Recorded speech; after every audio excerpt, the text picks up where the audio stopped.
It's beer o'clock on Real Ale Craft Beer. Today we're going to beer from Sixpoint Craft Ales, and it's a can of their Alpenflo Helles Lager, coming in at 4.9% ABV. 330 Red Bull style can. It's got a bit of a dent in it. No harm there, as long as the beer tastes okay. Let's get it out into a glass, see what we get.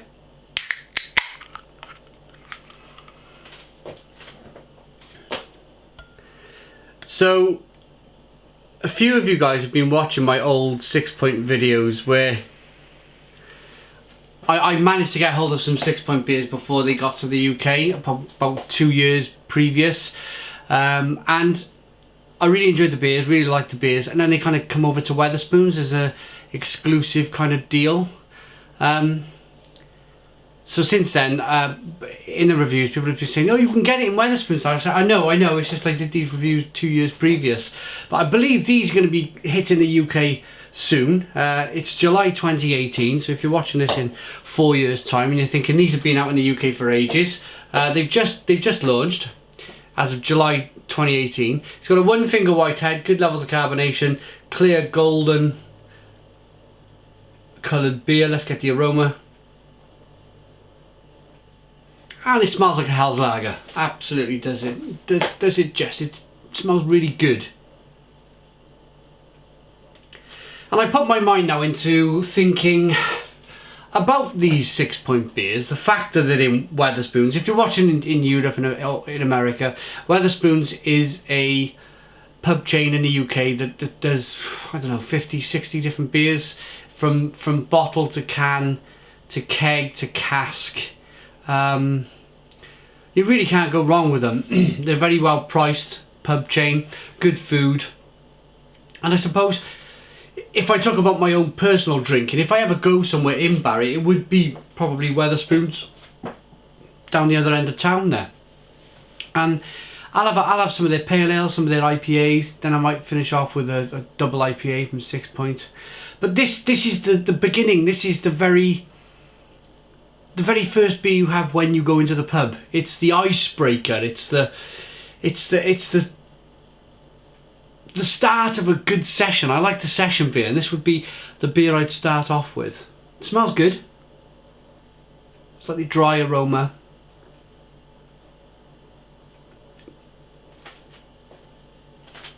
Spicy Helles Lager type aroma, touch of lemon. Let's dive in. Cheers.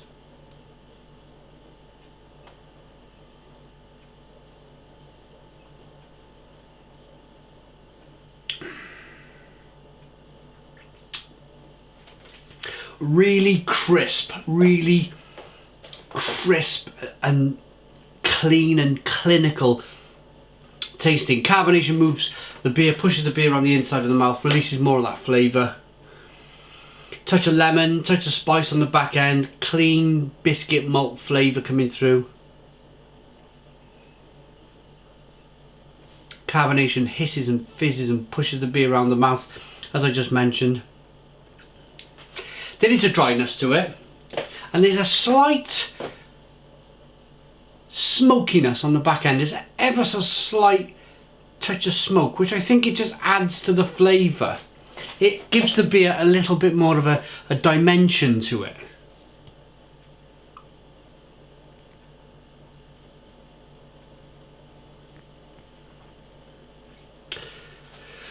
One thing I haven't had time, because to be honest, these beers have just turned up.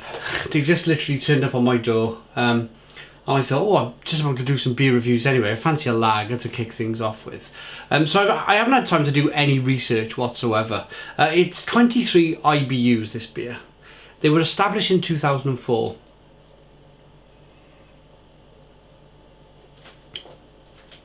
The research I wanted to look into is Sixpoint have... not Sixpoint, but some big craft brewers in America have taken investment from bigger breweries, the likes of AB InBev, Heineken, that type of thing. I know Oscar Blues is something like 40%, maybe 50% owned by one of the big multinational brewers. No bad thing, apparently their beer tastes exactly the same. I've just not kept a check on Sixpoint. I've not really kept a check on their their progress, where they are, the news. Have Sixpoint taken any kind of investment from a big brewer? It's not a problem. I don't mind at all. It wouldn't affect the rating of this beer. I rate the beer as the beer in the glass. It's just I'm interested to see where they are in their life cycle.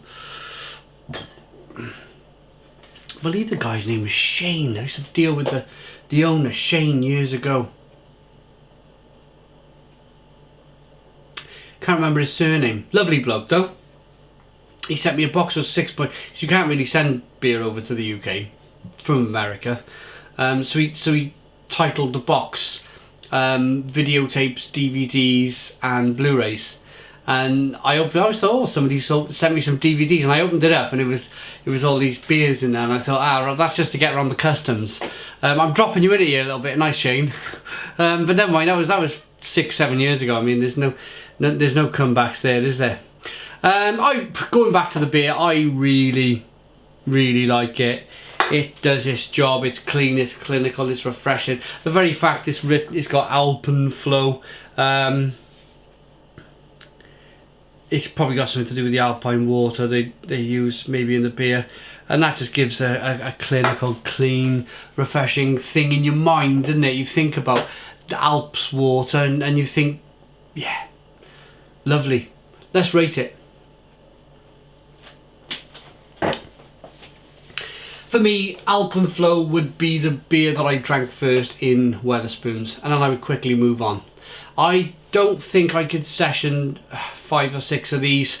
I like to change the different beers I try, and for me, a Hell's Lager, 1's very nice, 2, 3, and then 4 and I'm just being honest, gets a bit boring for me. I like to move on to pale ales and stuff, but it's a good beginning beer for the evening. I like it enough to give it a 7 out of 10. It's a 7 out of 10 from Real Ale Craft Beer. Please put your comments in the comments box, subscribe to our daily beer reviews, give us a big fat thumbs up. Boom!